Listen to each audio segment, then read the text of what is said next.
Et pour rebondir sur les chiffres que Thomas citait à l'instant, est-ce que le problème finalement n'est pas toujours le même, Xavier Oran? C'est-à-dire que vous vendez moins de voitures quelque part parce qu'il y a moins de voitures à vendre, notamment en lien avec la pénurie des semi-conducteurs. Le Bien problème, il est là. sûr, une crise chasse l'autre. Oui. Depuis la crise sanitaire, dans l'automobile, c'est un tunnel de crise. C'est une crise d'ailleurs plutôt systémique au niveau de son modèle.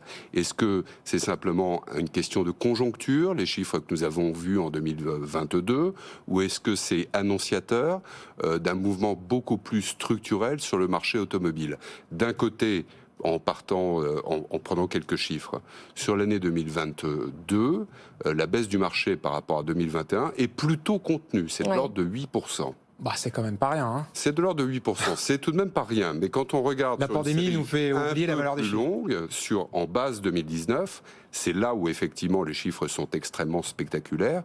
En réalité, c'est un tiers du marché qui a été perdu. Ah. Et quand on cumule les années 2020, 21 et 22, en fait, sur la base 2019, on a perdu 700 000 véhicules, c'est considérable, mais en réalité, on a perdu, grosso modo, 1,9 million de véhicules qui n'ont pas été mis à la route en France sur les 3 dernières années. Donc évidemment, c'est définitif. Mais ces pénuries, mais pour autant, le niveau des marges a été maintenu.